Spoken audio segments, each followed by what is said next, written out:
This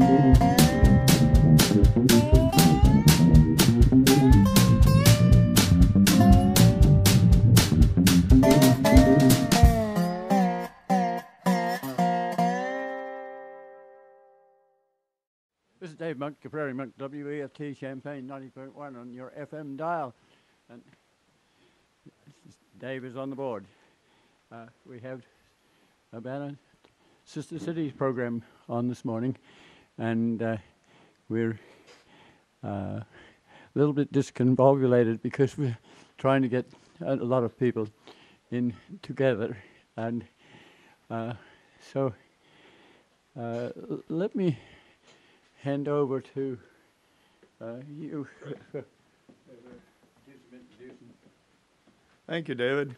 I'm Chris Storr. I am with the Urbana Sister Cities Committee, and it's my pleasure to introduce three people who's traveled here from Zomba, Malawi, down in the southeastern part of Africa.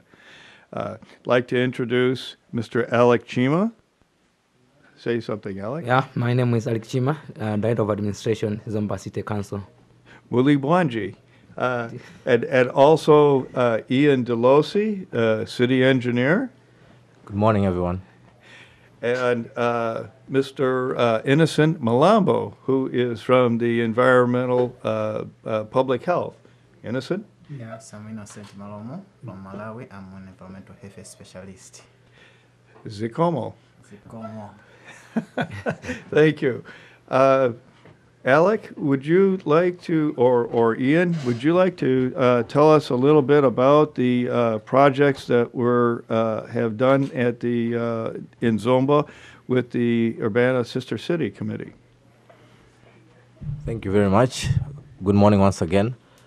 My name is Ian Delosi. I'm the engineer for Zomba City Council, which is a sister city with Urbana. We started with the OPAP project, whereby we designed an ablution block and several toilets in our primary schools. And right now, we have now the Sino-African Initiative, which is now a combination of the two giants, America, China, and Zomba. Zomba being almost the least to learn from these two giants. Yeah, this is very, very exciting indeed. The atmosphere in Zomba is very, very high. They're looking forward to this project, which we have just initiated. The citizenry are looking forward to something very, very huge. And our coming here also, they're looking forward that we might grab some information, get some ideas from Urbana, which we can input into the project. They are really, the atmosphere is really, really high. Thank you very much. Have you folk been involved with radio? I know that you often are on cell phones rather than on landlines for telephone, but do you have radio facilities for local broadcast? Yes, we do have the radio stations. And what distance would they go? 14 mile or 50 mile or 100 mile? What power do you have, and where do you get those facilities? For the private radio stations, they sometimes cover, sorry, I'll talk in kilometers, not miles. They sometimes cover 200 kilometers. Oh, okay. But for the national radio, it's for the whole Malawi country. There is one national radio, which is Malawi Broadcasting Corporation. It is operating on two ranges. The other one is on FM, another one is on medium wave. But it covers the whole nation, the whole country. But for the private ones, they are given a small specific area for each and everyone. So do you have community action type radio programs? Like this is a community non-profit radio station? Yes, we have in Malawi in general, like in the northern part of Malawi and the central part. But in Zomba specifically, it will be starting this year. The University of Malawi under Chancellor College has just acquired the airwaves for an electronic radio, for TV and audio radio station, whereby they will be covering issues of is it health and IT. And what sort of people listen? Is it mainly an adult population, or are young people involved? Yeah, it's a cross-cutting, almost from ages of 5 to the grown-ups. Okay. Sure. And what is the status of landlines? Do you have landline telephones? And Landline telephones are not that common. Basically, people use cell phones, all the time. which are normally accessed by those who are working, but for the small ones, they normally don't have access. And with the radio stations, I think it will be something which will definitely help communicate in Zomba once we have that radio station around. You'll be able to pick it up on the cell phone. From Yes. What is your forte? Where do you fit in this? Okay, I am, as I was alluding to in the first place during the introductions, I am an environmental health specialist. So the SAI project has got health elements. For example, there's the maintenance of a sewer treatment plant and putting in place some solid waste management facilities like the composting site. So that's where I'm coming in. I play an advisory role, designing and so on of such elements. So I grew up in Australia in a very rural situation where you had pit toilets. Do you have pit toilets? As in Zomba City, we have those pit toilets, but it is in the semi-urbans. But the city proper, we have the water closets, that is to say waterborne toilets. Oh. Yeah. So you have a sewerage plant. Yes, we do have one. And you, there's a lot of biology to a sewerage plant. Yes. So do you teach your people about the breakdown of organic material and what is the engineering of this? Is it how much does it eventually flow into this the water system, into the rivers and the creeks? What do you chlorinate? Tell me a little bit about your sewerage plant. Okay, thank you very much. Our sewer treatment plant is more of it's a gravity fed. We don't. I mean the sewer, when the sewer water has been flushed from the toilets, it follows naturally through the reticulation system on the pipe networks, but it flows by force of gravity. I mean to the treatment plant, where the treatment itself is more biological than chemical in nature. Yeah, so it's a biological treatment, most of it. And then, of course, there's some physical treatment like sieving and so on, but most of it is biological treatment. We don't do a lot of chemical treatment. You don't put chlorine in afterwards? Yes. Okay. So tell me about the facilities that you have been providing for schools, I think. And tell me a little bit about your schools. How big is the school that you're servicing? It might be 1 or 2 or 3 schools. Tell me a little bit more about. Yeah, about the schools, we have 3 schools that we targeted. Most of the schools, we really do have problems of, as he has said, we have the sewage treatment, the plant, but the percentage, I think, how many out of, can you give me the percentage? The sewage treatment plant, I can say it saves almost 1/3 of the city population. So only 1/3 of the population use the sewage plant. The majority, say 80%, uses pit latrines. So even in the schools, they use the pit latrines. So most of the latrines were full and they were not enough. There are a lot of children who mostly, there was a problem. Even the girl child, they were dropping out of school just because they didn't have proper toilets. Oh. So this project indeed helped a lot. We have managed to construct a lot of these toilets in the 3 schools, but they are VIP. They are not water closet. And this has helped a lot. We have properly designed them so that they should have the features that will make the girl child stay in the school. And the pits are made in such a way that we can pump out once they are full. We can pump out. And this new that we have, this SCI project that we have, it's now concentrating on waste management. As he has said, also our vehicles at the council, we don't have enough vehicles to collect waste in all the areas. We just collect at the central business district. So in most of the areas, waste is just dumped. So this as well, we need to educate our community how to manage our waste so that we can properly, because at the moment they just throw anyhow. So I think this also will be an opportunity to see how you control your waste also here in Urbana, so that we can collect those ideas as well as we go back. Yeah, maybe let me just add one thing. Another element on this Africa Initiative program is the recycling and composting. So I think which isn't there in Malawi. Which isn't there in Malawi. We will be, I think, the first ones to try it. So that's why maybe we have come to here Urbana, so that we can learn how to be doing it. We'll be mainly recycling and composting. So the compost manure will be sold for use in agriculture, and while the recycled materials maybe for other products. I'm interested in how you get rid of this. We had something between a pit toilet. We had a night cart which came around, and you had a can and you took the waste away at night when people didn't see. But it has to go somewhere.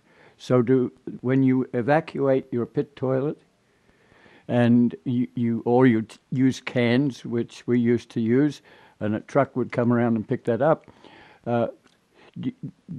where does it go? Do you put that through the sewage plant? Okay, thank you very much.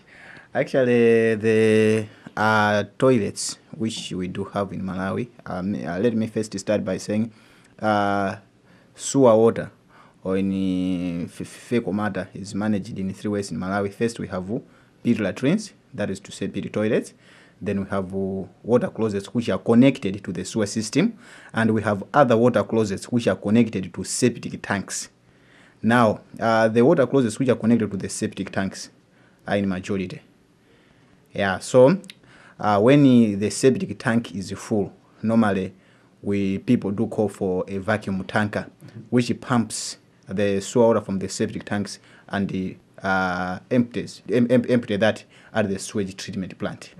Okay. Yeah, it's so like it that. is treated. Yeah, so it's treated. But for the PT toilets, when the toilet has been filled up, it's abandoned and you dig up another toilet. So that's a challenge, especially in a town setup, because you don't have full space where when one toilet has been filled up, you can actually dig another toilet. Yes. So that's why we really need to improve our sewer system, so that a lot of people can be connected to the sewer system, so that we solve this issue for space for pit latrines. We would take that toilet and dig another hole and move the toilet onto the other hole, and then we plant a grapefruit tree on the original plot. Yeah. And the grapefruit would be really big. Yeah.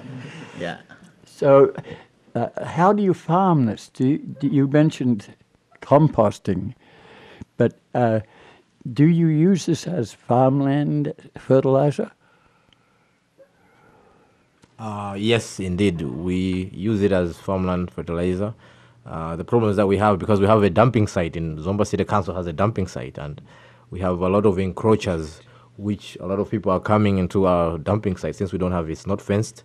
So a lot of people are planting maize and the like, just because the area is fertile.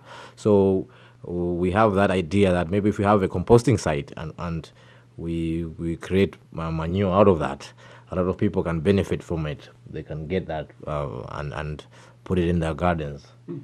What crops do you grow? In Zomba, we grow maize. Maize, I think here in Urbana it's called corn. And we cook sima out of it. It's our staple food. The communities, they're used to sima. Rice is there, but it's not commonly. They're used to sima. So sima is like a flour, and we cook sima out of the flour from maize. Sometimes if you plant root crops in material that's come from humans, it's likely to transmit disease to people who eat it. So you have to select your crop so that it's like maize. It's not sitting in the recycled material. Yeah, actually, that's very true. As Ian was alluding to, we haven't gone full throttle so far as composting is concerned. So we expect that when we do develop composting facilities, people before using that compost manure, we want to be educating the people so that they plant the right kind of crops, and that by the end of the day, we minimize the risk of contracting diseases. Yeah. Maybe just in addition to that, what Ian and Malom was saying is that, maybe it should be in Zomba, the composting will not necessarily be to compost what is coming out of the human beings. No, but I think from what we are collecting from refuse garbage, we'll be composting the garbage collected from refuse disposal bank. Sanitary material No. and composting. No, the ones that are going into the sewerage will be treated as they are being treated. Because after the treatment, at the end product is the manure, which is almost safe, not the one which is coming from a composting site. But the composting is just to do with garbage. We will be composting the garbage things. So That would be food waste. yeah, food waste. Yes, Yeah. food waste. Yeah. By garbage, I think we're referring primarily to food waste Food here. waste, yeah. So that's Corn the- husks and the like. So how did, oh, go on. Yes, I just wanted to add on the VIP toilets as a city council. Right now, we are not encouraging people to keep on digging VIP toilets because it is causing, indeed, it is polluting our rivers, and basically it is not allowed. I think Innocent can pronounce more on that one. Yeah, actually, as I was alluding to in the first place, saying we have 3 types of, we treat fecal matter in 3 ways. That is to say, pit latrines, then water closets connected to septic tanks, and water closets connected to the sewer treatment plant. But though it's like that, the fact of the matter is that we don't allow, it's prohibited for people to use pit latrines in the city because of underground water pollution. Yeah. So, but still, the economic status, the financial status of the people, especially in the semi-urbans, is not all that good. So, still people though it's prohibited, still people in the semi-urbans do have or do use pit toilets. Yeah. But actually it's prohibited. So as we are developing, we are moving towards that kind of environment whereby those pit latrines should be completely not used. Yeah. Yeah. So tell me a little bit about where you store the sanitary material. Is it in a clay base so that it doesn't run into the river? Do you put in plastic liners so that what happens to the waste? Okay, there are several types of waste. I think my friends are going to talk about the solid waste, but I would just want to narrow myself down to liquid waste. Actually, when the waste has been treated at the sewer treatment plant, there are solid waste. When it has composted in the digesters, we declare it almost safe. So it goes to the drying beds, and from the drying beds, people do collect that and use it as manure in their gardens. But as for the liquid part of it, actually it's laid into the natural environment, and we use biological indicators such as fish in the stabilization ponds. So when that liquid has been treated, we release it into the natural environment, and we deem it safe. It's almost safe when it has been treated. Yeah, but for the solid waste, as I was putting it, people collect it after it's been dried in the drying beds and do use it in their corn gardens and so on. So tell me a little bit about the river that you're putting it into, the creeks or the streams or the rivers. Do you know their biology? Does this increase the biology of the river? Yeah, actually, what happens is that the water, before being released into the river, it's tested in several indicators. We have FICO, all indicators, amount of nutrients such as sulfur, nitrogen, and so on. We test it upon those indicators, and when we deem that they are in appropriate levels, is when that water has been, when that water is released into the natural environment. So it's like we test to make sure that it's within the range of the water in the natural environment. But the problem is that our laboratory has not been functional of late, so we are finding it very difficult to measure those indicators properly. So we've been relying on the laboratory from Chancellor College to test, those indicators. Yeah. Sometimes certain organisms are present, like bloodworms would be in close to the sewage plant, and then you gradually get an increase of the variety of organisms as you go down the river. Yeah. So certain organisms are cleansing. They help to break down anything that's left over. Yes. So, and it is hard to measure. That's what you're saying. Yeah. But actually, a dip net that brings forth the organisms can help you understand the state of your creek. Yes, that's very true. Is it a heavy rainfall area? Okay. Is it, do you have 80 inches of rain? Do you have 40 inches of rain, 10 inches of rain? Actually, it would be very difficult to say how much rains do we experience, but the fact of the matter that during rainy season, we really experience, which runs from November through January and sometimes up to March. Yeah, we do really experience heavy rains. Yeah. Mm-hmm. Yeah. Okay. That affects pit toilets a lot because the water runs into the pit toilet. Yeah. Do you have a fly problem? Do you have? We would have a problem with maggots in the sewage, and that can be transmitted to flies in your kitchen. So how do you handle your fly problem? We used to put lime in the toilet. Yeah, actually we do use chlorine. Okay. Yeah, because to control the smell and so on, and sometimes to kill the smell. So we know that when the smell has been handled, automatically the issue of flies is minimized. Yeah. But also just to add, in Malawi, some of the traditional in the villages, they use ash. The pit toilets, they use ash to kill the smells. Hot ashes are poured into the pit toilets so that the smell and the ash. Oh, okay. Yeah. Okay, that's why I straightened. And not only that, even the drop hose are covered by traditional materials. So we know that when they've been covered by traditional materials, we minimize the smell. At the very same time, the issue of flies is taken care of. Okay. And when we cover the drop hose, it's like you also prevent the flies from going out and yes. Okay, we're going to change you guys for other three people, and so let's do that quickly. Well, Dave will put a little music on.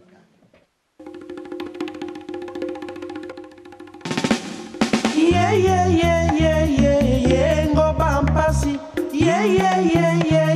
ngaina bokila ngo boku vauleta motema nanga sheri nanga na linga vauleta mabanzo manga sheri nanga na pona vauleta motema nanga sheri nanga moke ngana lingi na kolinga seye mwana mama bote ya bonzenga mibali bazali kokufela kitoko na yo ya nzoto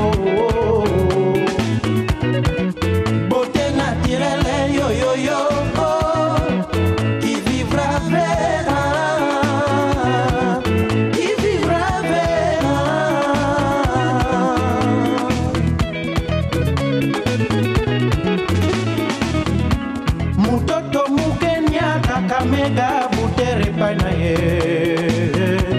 ezali mboka na ye, ezali mboka babota ye, village natale ya baboti baye, Violeta nga na we,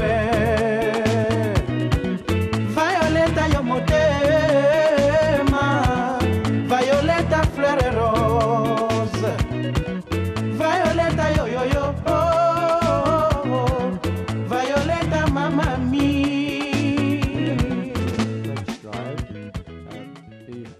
beyond having interesting Sister City people here.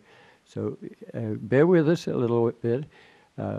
You have to understand that we have to have equipment and facilities to make this community non-profit station work. So if you can be helpful, we need funding for this sort of thing. But we can't say that too much because it's not what you can put up on Urbana TV. So, but just remember that we can't do this without some support. So now we're going to introduce a new 3 people from Zomba. Yes. Yes, I am Dixon Voapiri. I am from Malawi, a Malawian. I work for the University of Malawi at Chancellor College, which is the largest constituent college of that university. I was educated there. I did my first degree in public administration at Chancellor College. And after graduating, I intended to go into the civil service, but somehow fate didn't have it that way. So I went elsewhere, I changed direction, and I went to library and information science. I did my training in library and information science at the University of Wales, Aberystwyth, in the United Kingdom, on 2 separate occasions. First, in 1982, did a postgraduate diploma, and then went back again, 1988 to 89, for a master's at the same college of the University of Wales. I have worked as a librarian for the past 32 years, predominantly within the colleges of the University of Malawi, particularly Chancellor College in Zomba, the Kamuzu College of Nursing in Lilongwe, and briefly, for about 5 years, at the Kamuzu Academy in Kasungu in central Malawi. Briefly, I'm here because I chair the local committee of the Sister City activities in Zomba. Maybe I will say more a little later after my friends have introduced themselves. Go ahead. I'm Elizabeth Chingaipe. Actually, you want try that mic. Sorry, go ahead. Into that one. It's that much closer. Yeah, I'm Elizabeth Chingaipe. I come from Zomba, Malawi. I'm a Malawian. First, I went to Malawi Polytechnic, where I graduated in 1991 with a diploma in public health, because by then the college had not yet introduced the degree program. But in 1997, I was privileged to be among the first group to go again and do, and at that time I did my degree program in environmental health, which I graduated in 1998. By then, I had already joined the Ministry of Health as Assistant Environmental Health Officer. And in 2005, I was privileged again to go back to College of Medicine to do my master degree in public health. So I graduated with my master's in public health in 2009. I'm now working in the Ministry of Health as a principal environmental health officer. I've worked for the ministry for 21 years now. I've come to Urbana because I'm a member of this local committee, the Sister City Committee in the Zomba district. Thank you. Okay. I am Fatuma Bima from Zomba, Malawi. I am a Malawian. I am a teacher by profession. I've taught for 28 years. Currently, I'm heading one of the primary schools in Zomba, Malawi. I was promoted to the P8 grade after serving as a primary education advisor for 10 years. I am here because I am a vice chairperson for the local Sister City committee. And the nature of my work demands me to interact with the community so that they take part in the development activities. And I'm here to learn more from people in Urbana so that I should go back with a good experience, with new knowledge, which can assist me to improve my school as well as my community. Thank you. Wow. That's very helpful for us to understand your background. Can I ask you, as a school teacher that's come through this sort of system, are your children involved in the work that the sister cities are doing?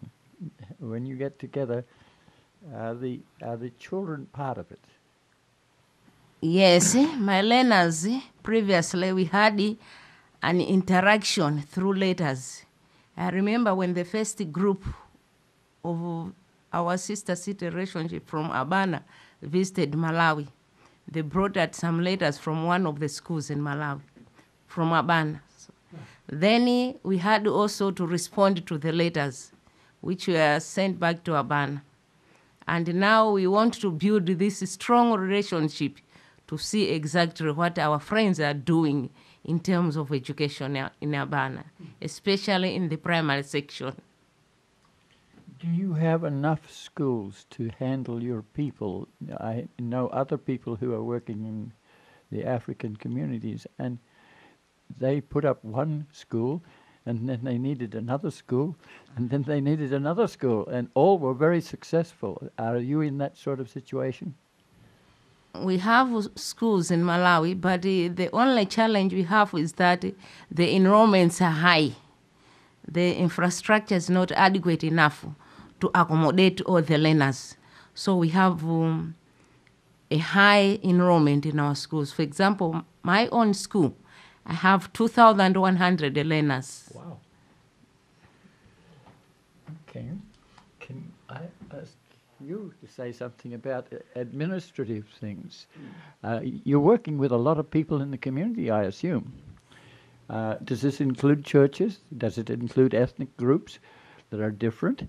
Does it include technical people that you have to work with, like engineers? Tell me a little bit more. Yes. Yes, like in the Ministry of Health, we have different structures. And more importantly, we have health workers who are based in the communities. These are called health surveillance assistants, who are there in the community working with the local leaders. The local leaders include the religious people, the herbalists, and all the people in the communities. So they are working with them every day. Yeah. Okay. Now, can you tell me, in library science, how many men and how many women are working in library science? Sometimes library science is very filled with women, but sometimes the leadership is men.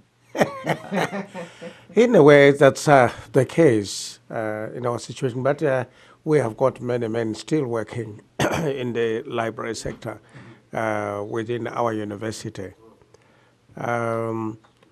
We serve a large community at Chancellor College, over 4,000 students. And the programs there include both the undergraduate programs and the postgraduate programs.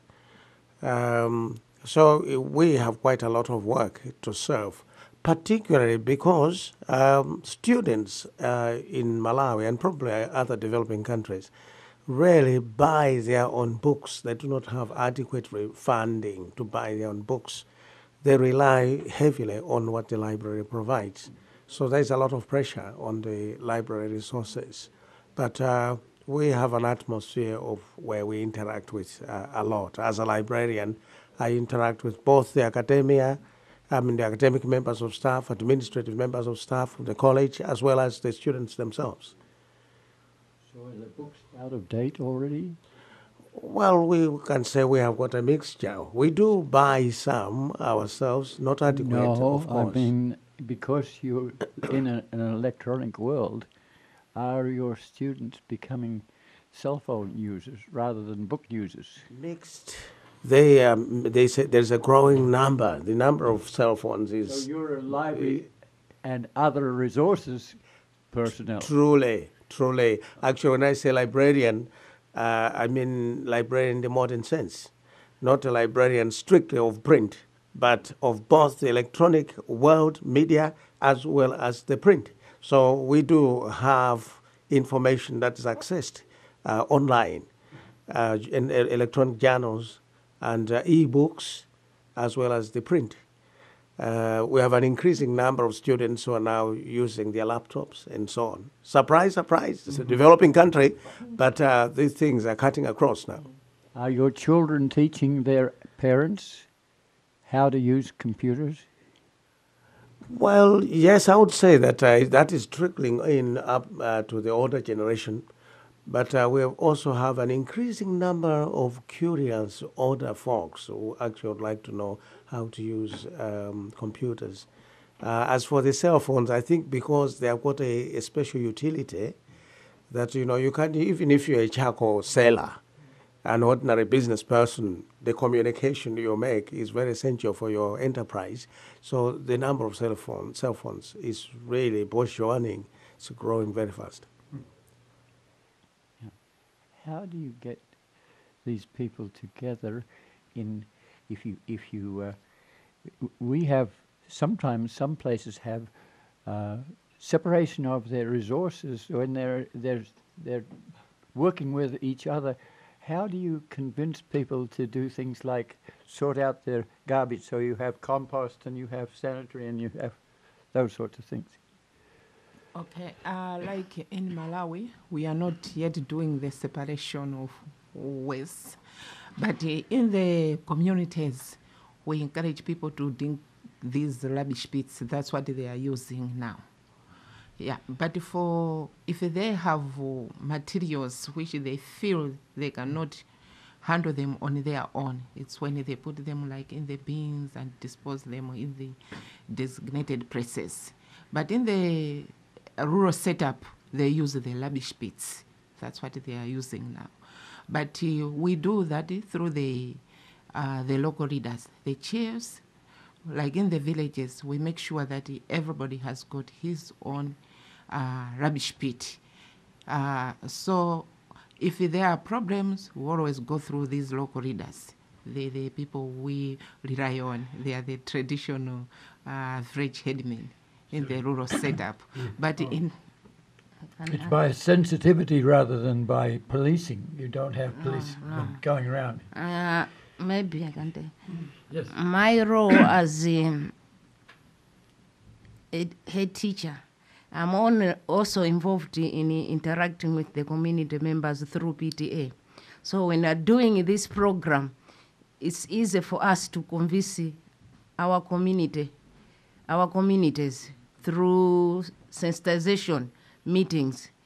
And we are going to tell them proper ways of disposing this waste and also how they are going to separate the papers, the plastic papers from the soil, so that there is a proper management.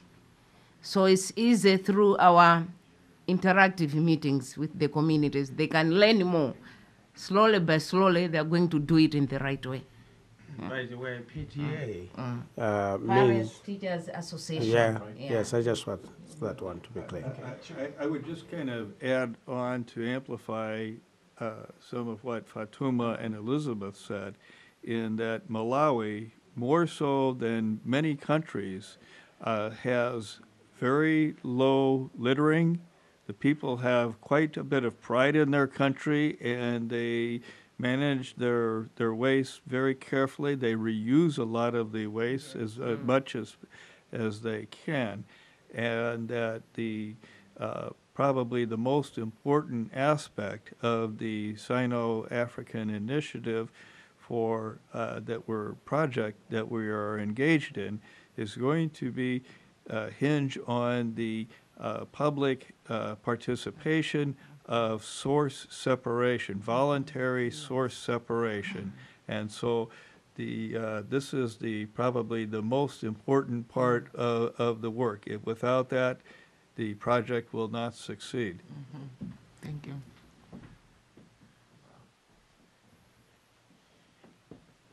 So, as your children come to school, do they walk to school or are they bused to school? And do you use that as a vehicle for encouraging them to learn about their environment? In most of our schools, our learners do walk to school. And already the distances to school are quite short. They can reach the schools easier. And maybe accessibility of schools, most of our learners do not have cars. Their parents are not rich enough to take them to school. So they rely on walking. It's only maybe schools which are situated in the cities, whereby the parents are well-to-do, they are able to carry their learners to school by cars. Yeah. Mm-hmm. But not by bus? No. No, okay.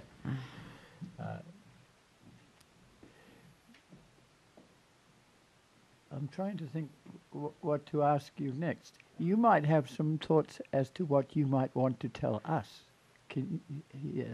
Maybe I should just comment on the project which we are going to carry out this time. It is a good program because already in Malawi we are focusing on food security.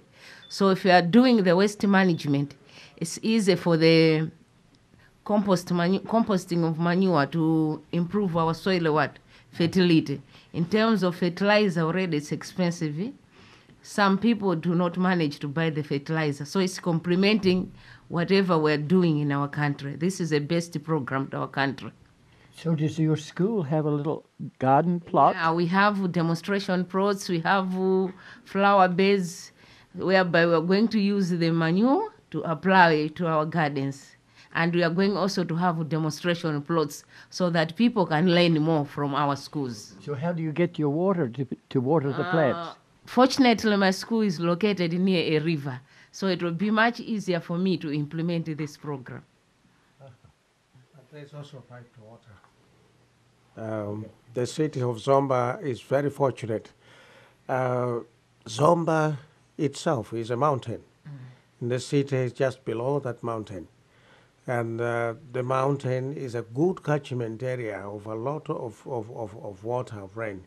And right on top of the mountain, which is a plateau, we've got a dam, which actually is the source of the water that gravitates down into the city. Mm-hmm. And so piped water is not really a problem. There is quite a bit of good piped water.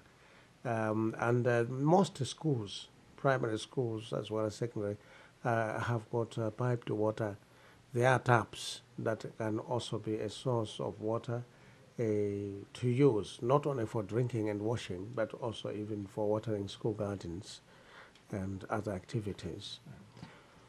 So Elizabeth, yeah, and also with this project, it will assist us to clean up the city, because the Zomba was one of the cleanest city in Malawi. But now with the urbanization, we find that a lot of people are coming in states and they are just dumping the waste anyhow along the rivers. The river banks are not clean as of now. But with this project, it will assist us to clean up even the rivers, to maintain what we used to have in the past. And with the good solid management, it also assists us, as Fatima has already said, that it will be used as a manure, and that will boost our economy in the country.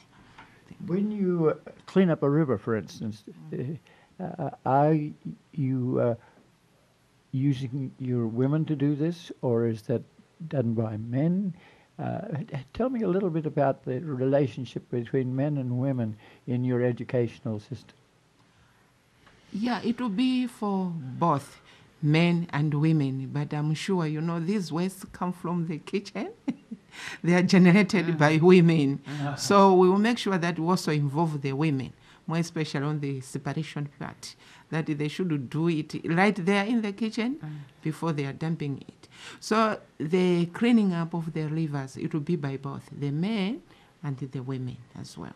And just to take that further, on the gender front issue, the relationship between men and women in Malawi is generally very healthy, I would say. Of course, there is quite a bit to be done, just like in many countries. But the equality issue is coming up very strongly. Recently, there's just been a bill passed of gender equality bill. That's just to show how far the country is going in terms of ensuring that there is no difference really between men and women, that both sexes or genders can participate in development activities without difficulties. Tell me a little bit about how you get your people together. We were in a very small rural Australian community, and we would have a public picnic every so often. And you would get perhaps 120 people there. You would have flat races and things like that. Do you have a fun element to this? We were talking about pretty serious things, but there must mobilization. That's mobilization of the community. Yes, just getting people together so they understand each other, let alone the problem that they might be creating. If you will appreciate, we are people of tribal cultures, and that these tribes have got ways of getting people together. When the chief summons people for a special do or activity, everybody respects the chief in the village setting. So a message will be sent out, for instance, from door to door, the chief wants to see everybody, and they will come. So one way is to mobilize people is through their local institutions, the chiefs. In the urban areas, there are also other ways of mobilizing people. You can use the radio to give announcements to the community. You can write notes or posters and fix them on trees, especially where people pass by, and tell them about the meetings. You can announce them in churches. Malawi is quite a religious country. It has both Christians and Muslims and other religions as well there. So the churches and mosques are used for communicating or passing on messages to people about development issues and other activities. But of course, not to forget the good old politics. Parties too have got, branches and so on, where if it's something very essential, even at a party meeting, an announcement will be made about a development activity that needs to be undertaken. So community mobilization is really not a big issue. The people are really well organized in the community to do collectively activities that need to be undertaken. Yeah, and also like in government sectors, we also have structures. For example, as Fatuma said about the Parents and Teachers Association, we also have it in the health sector, like it's called the Hospital Advisory Committees. In the rural setup, we have community health center committees, whereby we involve the technicians at the hospital as well as the communities, the local leaders around. So whenever we have an issue, we just go through these structures, and they are the ones who go out to mobilize the people. For example, the Community Health Center Committee, they make sure that all the activities at the health centers are going well. For example, if the technicians, the nurses face any problem from the community, they go through these committees to reach out to the people out there.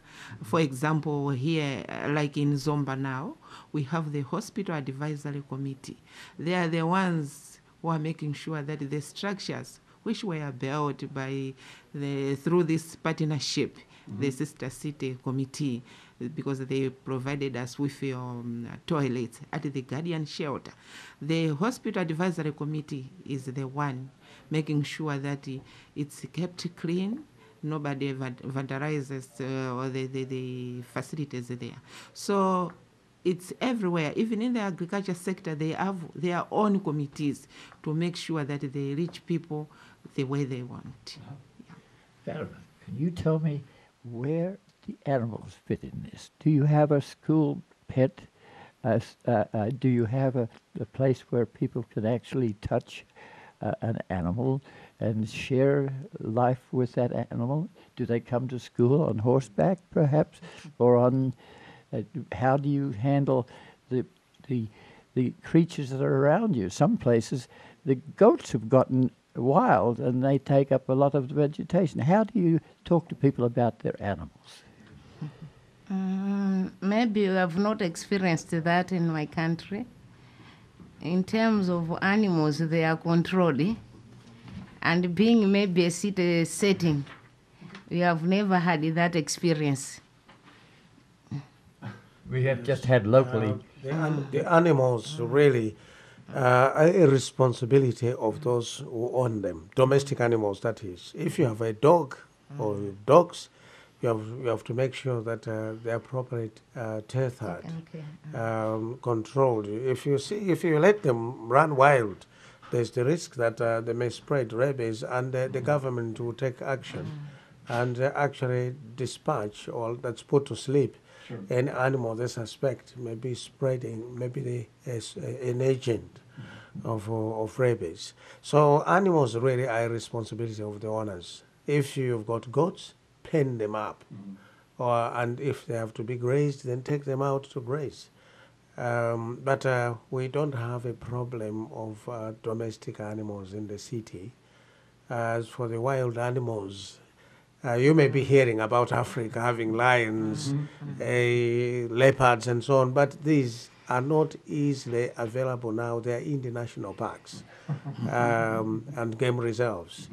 So if you have to see these animals, then just like the people from other countries, you would have to go to a game reserve or national park to see the elephants, the lions, and other wild animals.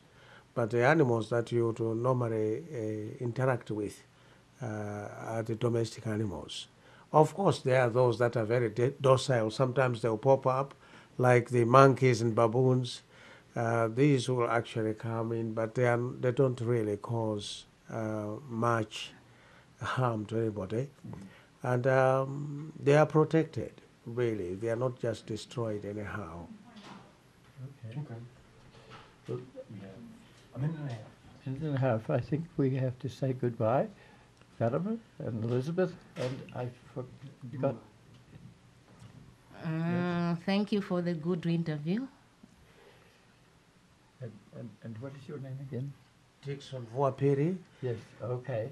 Yeah. It's interesting to see that some of you have English names and some of you have other names. Yes. Fatima might imply that you're Catholic. Are you Catholic? No, I'm Muslim. Okay.